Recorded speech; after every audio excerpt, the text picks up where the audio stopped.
자, 오늘은 자서전과 평전의 특징을 파악할 수 있다라는 목표를 가지고 공부를 해보도록 하겠습니다. 우리 자서전이나 평전은 전기문이 하나죠. 전기문이라는 건 뭐냐면 다 알죠? 실제로 있었던 일을 바탕으로 어떤 인물의 경험이나 업적, 성품 따위를 기록한 글을 전기문이라고 하죠. 전기문 중에서 자서전과 평전이 어떻게 구별이 되는지를 우리가 살펴보면서 공부를 해보도록 하겠습니다. 자, 그러면 어떻게 구별을 하느냐? 자서전 하면 뭡니까? 스스로죠. 스스로 자기의 일을 쓴 거예요. 자신의 생애를 돌아보고 누가 썼느냐? 자신이 썼다는 얘기입니다. 자신이 어떻게 직접 쓴 글, 이것을 자서전이라고 하죠. 그럼 평전은 뭐냐면, 자, 보세요. 어떤 한 인물의 일대기를 누가 썼습니까? 자서전은 본인이 썼지만 평전은, 그렇죠. 다른 사람이 중요한 게 뭐냐면 평가를 해서 썼다는 거. 평전이니까 평가가 들어갑니다. 그러니까 일반적으로 말하는 전기문은 어디에 속합니까? 바로 여기 평전에 속한다고 볼 수가 있습니다. 그래서 자서전과 평전의 특징을 한번 이렇게 살펴보겠습니다. 일단 자서전은 어떤 내용이냐? 글쓴이 스스로의 기억. 자, 본인의 기억이라는 것은 정확하게 기억이 되지는 않죠. 그래서 당사자의 그런 기억이나 개인적인 경험이 더 중요하게 기록될 수가 있는 게 자서전의 특징입니다. 그런데 여기에 비해서 평전은 특정한 인물의 남다른 경험이나 위인의 업적에 대해서 그 인물이 겪은 실제 사실.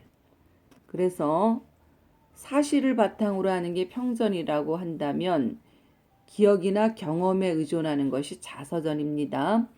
자, 그럼 문체를 살펴볼까요? 전기문 중에서 자서전의 문체는 뭐냐면 자기 삶을 성찰하고 기록으로 남기는 것이므로 일기와 같은 일기.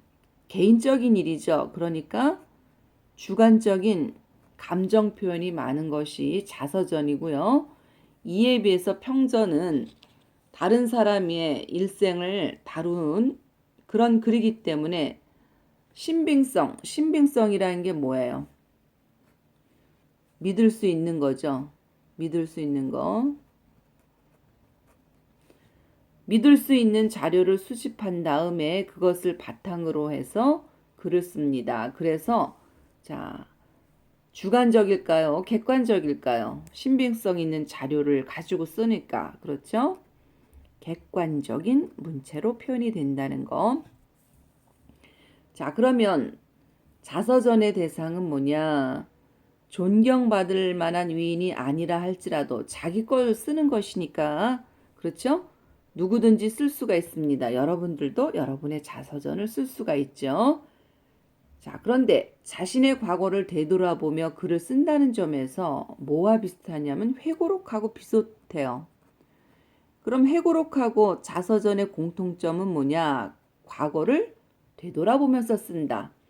그런데 회고록은 똑같이 되돌아보며 쓰지만 어떤 역사나 중요 사건이 중심이 돼가지고 쓰는 거예요. 그래서 기꺼이 자기가 역사적인 것을 가까이에서 목격한 것들 그런 사건 중심으로 기록하는 것이 회고록이라는 것입니다. 그러면 평전은 뭐냐? 자, 다른 사람이 쓰는 것이 평전이라 그랬죠. 그럼 다른 사람들이 그냥 평범한 사람들의 이야기를 쓸까요? 그렇지는 않겠죠. 바로 존경받을 만한 위인이나 특정한 인물의 남다른 경험과 그 가치를 글로 표현하는 것이 바로 평전입니다. 자서전의 형식을 한번 볼까요? 전체 일생이 드러나는 일대기라는 게 뭐냐? 태어나서 어떻게 성장을 했고 어떻게 생활을 했으며 어떤 중요한 일을 했고 또 말년에는 어땠는지를 쓰는 것이죠. 이런 것이나 사건을 중심으로 한 일화. 일화라는 것은 에피소드, 즉 숨겨진 이야기죠. 잘 드러나지 않은 이야기들을 중심으로 쓰거나 일기 형식이나 일지 형식이나 소개서 형식으로 또는 회고록과 같이 역사적 기록 형식 이런 것도 자서전의 형식에 속할 수 있고요. 그 다음에 어떤 사물에 비유하여 사물에 비유하여 표현하는 걸 뭐라고 합니까? 우의적 수법이라고 하죠. 그러니까 다른 사물에 빗대어서 표현하는 우의적인 기법으로 쓴다. 이런 자서전의 형식이 되겠고요. 평전은 그럼 어떤 형식을 취합니까? 인물의 일대기 중에서 글쓴이가 중요하다고 생각되는 부분을 선택하여 이야기를 쓰되 바로 글쓴이의 뭐를 중요한 거는 뭡니까? 평전이니까. 그렇죠. 평가를 덧붙이는 방식이 사용이 된다는 거. 자, 그럼 소단원 정리를 한번 해볼까요? 성격을 보면은 고백적이고 사실적이고 서사적. 이거는 뭐 서사라는 건 뭐냐면 일이 일어난 순서대로 쓴다는 것입니다. 그 다음에 제재는 안중근의 독립운동가 감옥생활 되겠고요. 자, 주제 한번 읽어보세요. 자, 큰 목소리로 읽어볼까요? 나라를 위한 조국애와 죽음 앞에서의 결연한 의지가 보이죠. 그 다음에 특징. 이토 히로부미를 처단한 후 사형 선고를 받고 나라를 위해서 죽은 걸 뭐라래요? 순국이라 그러죠. 바로 순국하기까지의 과정이 시간의 순서. 그래서 서사적이죠. 시간적 순서에 의해서 전개가 됐고요. 죽음을 앞두고서도 의연한 태도를 보인 그런 안중근의 비장한 삶의 의지를 볼 수가 있습니다. 그 다음에 세 번째는 다양한 표현 방식을 통해서 안중근의 삶의 성찰과 전달하고자 하는 뭐냐? 지필 의도를 강조했습니다.